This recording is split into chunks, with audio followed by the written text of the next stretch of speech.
Salam alaikum, bismillah ar-Rahman ar-Rahim.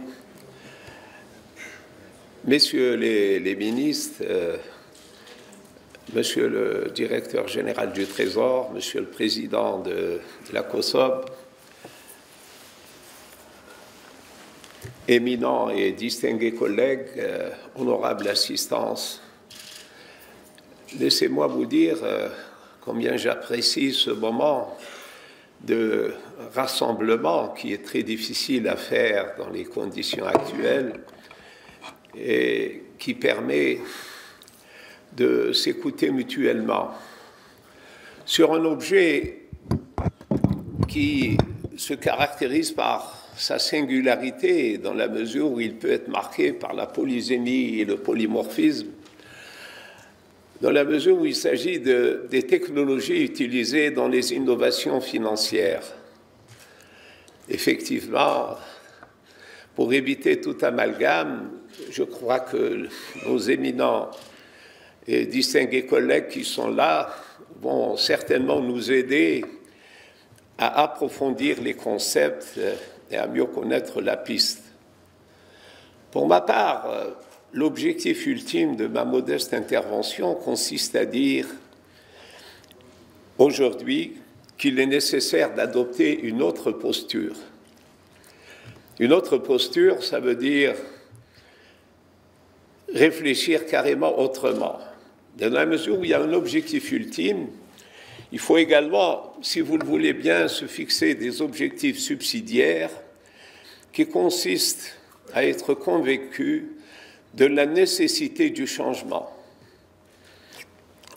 Ceci étant dit, laissez-moi rendre hommage un peu à l'organisateur de cette réunion, dans la mesure où il a pu réunir une assistance à la fois riche, diversifiée et responsable, parmi lesquels d'éminents professeurs que vous connaissez certainement, comme Kamel Bouguetala, comme Semri, d'éminents également comme Zardar, qui a été de l'université de Médéa, comme le professeur Salhi, éminent démographe, qui sont là dans l'anonymat, et également d'éminents financiers comme Rachid Sakak, et de nombreux autres. Donc je crois que c'est un exploit d'avoir réuni une assistance aussi fournie. Donc c'est déjà, quelle que soit l'issue de la journée,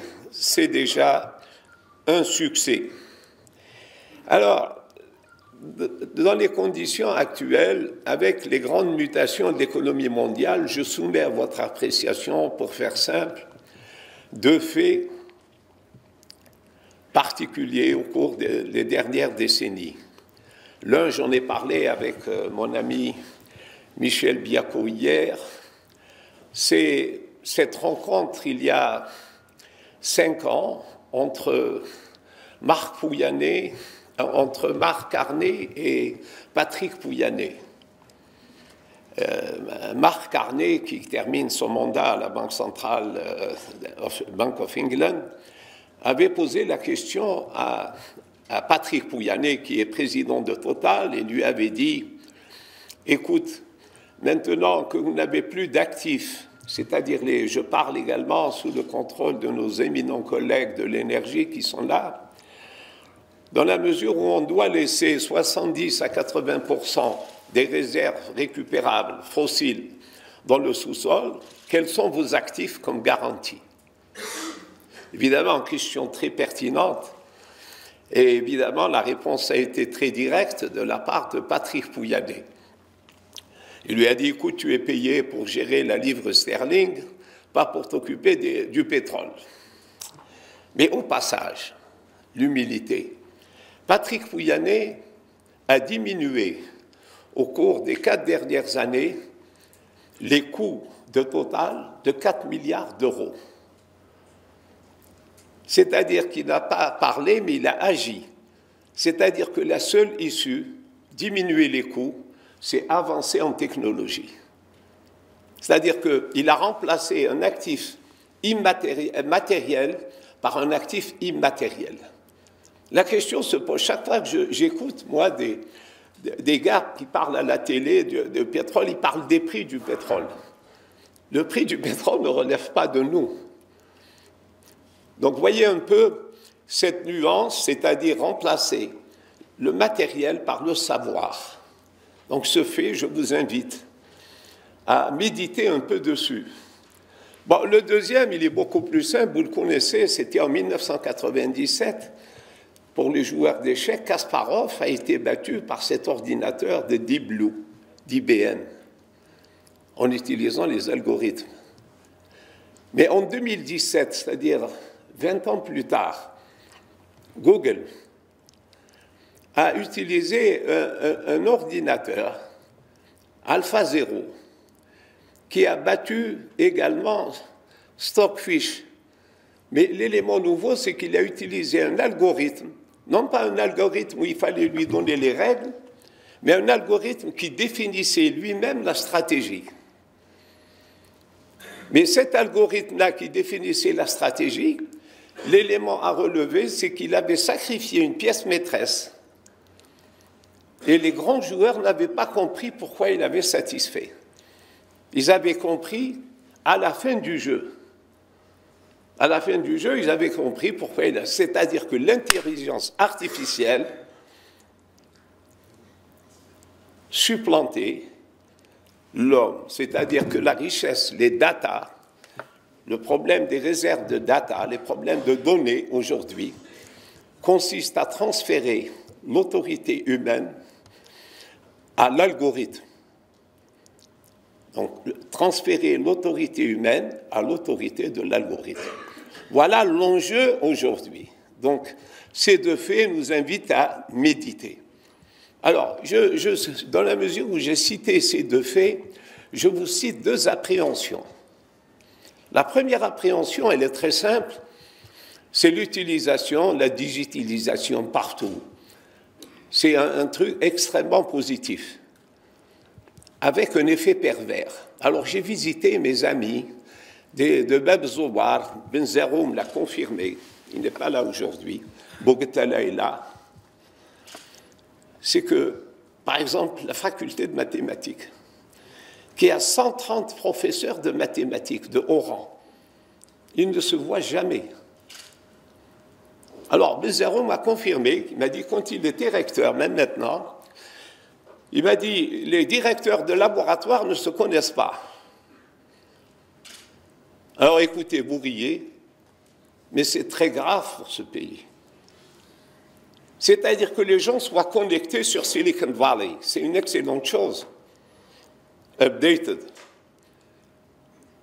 Mais qu'ils renvoient un peu ici. Donc il y a un problème de société. C'est-à-dire qu'il y a un problème, je reprends l'expression de Jacques Attali, on est dans l'égoïsme suicidaire. Et vous le notez même tous dans votre entourage. Comment le transformer en altruisme un peu raisonnable et lucide? Voilà un peu notre problématique. Donc il faut se soucier de cela. C'est pour ça que cette rencontre d'aujourd'hui, elle est très importante. Donc je disais, bon, c'était valable. Bon, les enseignants de l'école de commerce, ils ne se voient jamais, ils sont 130, ils ne se voient jamais, ils ne se connaissent même pas. Ben Zaroum, bon, parce qu'il est très sage, il confirmait avec que les gars, une université qui a 1400 profs, ou là, qui a un potentiel énorme sur les... Moi, j'ai vu l'École nationale d'informatique, je vous assure qu'ils ont un potentiel dans la programmation des algorithmes que beaucoup de pays d'en face n'ont pas. Alors, cette appréhension, je l'ai, cette appréhension. La deuxième appréhension, vous la connaissez. C'est-à-dire le fait de rentrer dans les blockchains, vous rentrez dans l'information éternelle. C'est-à-dire qu'il y a une centralisation, on parle toujours maintenant, aujourd'hui, des GAFA, on parle de tout ce qui est une centralisation excessive. Vous n'êtes plus maître de l'information, mais c'est un fait, c'est-à-dire que vous perdez un peu votre pouvoir de changer les informations. C'est un choix douloureux. Mais ce choix, vous le faites, ça permet, un, de diminuer les coûts, d'éliminer les arbitrages, de faire une transparence totale, et surtout, parce que le reste c'est du baratin, d'éliminer les rentes. Donc voilà l'enjeu, c'est-à-dire à court terme, vous perdez, mais vous allez optimiser au maximum. Donc il faudrait aller dans ce sens. Ces deux appréhensions sont des appréhensions légitimes. La première, comment améliorer les gens qui se voient et comment aller vers l'altruisme. Il faut être toujours conscient que l'humilité personnelle, si elle est doublée d'une arrogance collective, elle est nuisible. L'humilité personnelle est nécessaire, mais l'arrogance collective est un passage obligé. C'est-à-dire regarder les autres et savoir également. Donc ce sont ces deux appréhensions que nous retrouvons tout le temps. Et la croissance, la seule source de la croissance aujourd'hui, vous l'avez noté, tout le monde est d'accord, c'est aller vers l'immatériel, c'est aller vers la numérisation. Et si on ne va pas vers la numérisation, il est clair, pour un pays comme l'Algérie qui fait un taux de croissance sur 2 années consécutives d'1,5 point, c'est-à-dire qui ne crée plus d'emplois, ça devrait nous inquiéter. Ça devrait nous inquiéter. Et la seule, est-ce qu'il y a une alternative à la numérisation? Alors, il y a évidemment 2 écueils. Comme on dit en arabe, il y a un rapport de la Banque mondiale, mon ami Rabh Hersqi, qui montre que les pays du MENA sont tous dans la même... Il y a un problème culturel.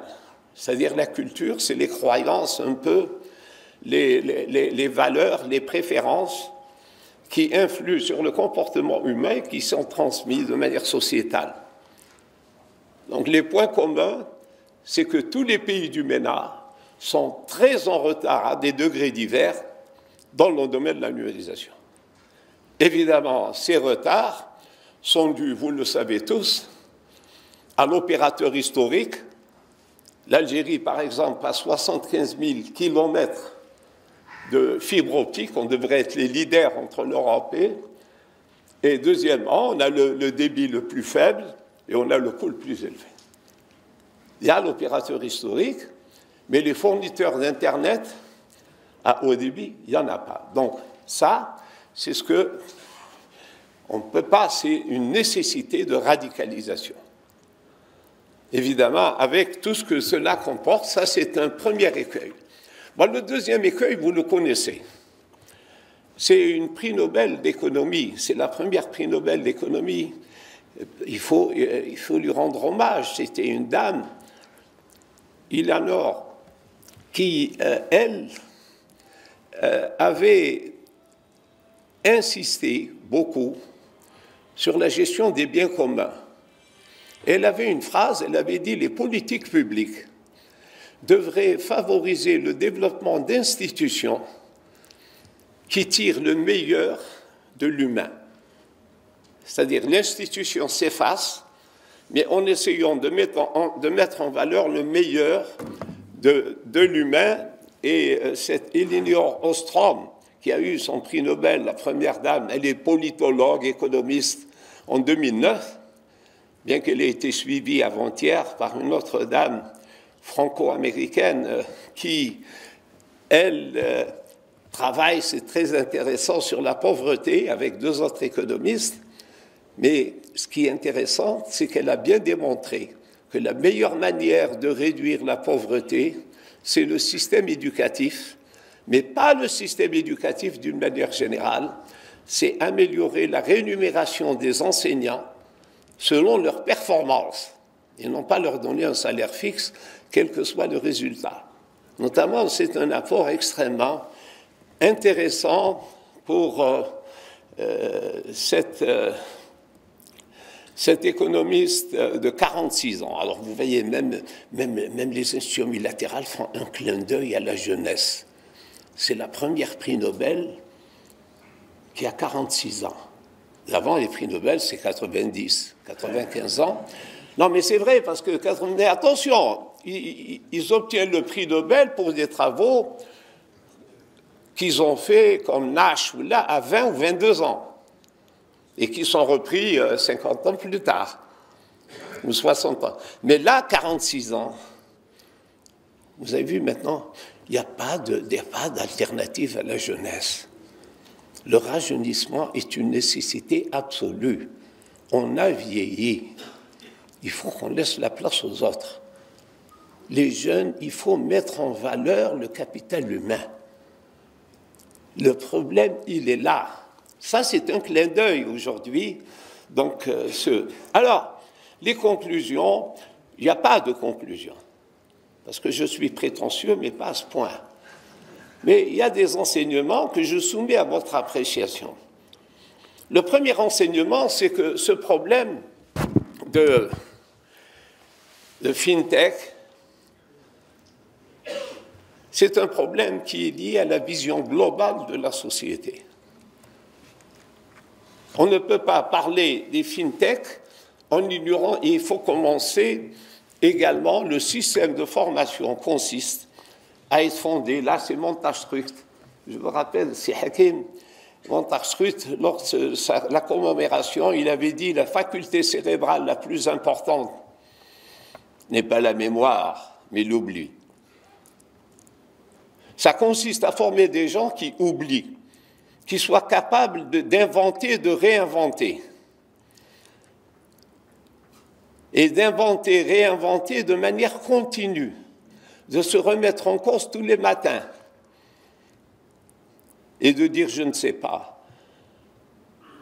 Donc, c'est surtout ne pas enseigner un stock d'informations, parce que le rôle consiste à partir des bribes d'informations de dégager une vision globale. Donc, ça veut dire qu'il faut refaire tout ça. Donc, il faut commencer très jeune. Il y a un grand prof qui me disait, tu sais, de l'autre côté, il me disait, tu sais, j'apprends beaucoup de mon gosse de 6 ans. Parce que vous savez, les cellules, on les perd à partir d'un certain âge. On n'avait plus la même capacité d'un jeune de 22 ou 23 ans. Donc, premier élément, c'est vraiment changer de posture, tout à fait. Bon, la deuxième chose qui est très importante chez nous, et j'ai eu la chance de voir comment fonctionne le gouvernement, il y a beaucoup de gens, il ne faut pas leur en vouloir. Ils sont convaincus qu'en faisant un texte de loi ou en adoptant, en créant un organe, que le problème est résolu. Or, souvent, le texte qu'ils ont fait, ils ne connaissent pas la société, complique le problème. Donc, il faut arrêter de faire des textes et arrêter de dire il n'y a qu'à, il faut que ça, c'est fini. Il faut connaître la société. Moi, j'ai cherché les sociologues, j'ai pas dire Allah yarhamou, Ali El-Kenzi est très fatigué, il est fini. Je n'ai pas trouvé un très bon sociologue. Ben là que je ne les connais pas, c'est mon ignorance, il faut l'excuser. La nécessité de revenir à des sociologues, connaître la société et connaître surtout l'humain, comme le faisait Khaled Ben Niloud, par exemple, en psychiatrie, qui a fait un bouquin que personne n'a lu, qui s'appelle La raison paramagique. Les gens inventent aujourd'hui. Donc, le deuxième élément, c'est d'arrêter de dire il n'y a qu'à, de bien connaître la société, d'approfondir, de tester, et surtout d'arrêter de faire des textes. Arrêtons de faire des textes. C'est tellement vrai que même un pays comme la France, rappelez-vous quand Sarkozy est venu, il avait dit je n'adopte un texte que si 2 textes, après il n'a pas pu le mettre en œuvre, même en France, la bureaucratie. Mais il y avait l'intention. Arrêtons de faire des textes, s'il vous plaît. Arrêtons de discuter sur des projets de loi, etc. Arrêtons. Les textes compliquent souvent la situation. Évidemment, si la radicalisation, je parle, suppose un rajeunissement pour utiliser toutes les cellules qu'il y a et non pas faire abstraction et utiliser uniquement le reste des cellules. Donc voilà, nous allons écouter avec beaucoup d'attention les brillants orateurs qui voudront bien nous éclairer sur le thème d'aujourd'hui. Merci beaucoup.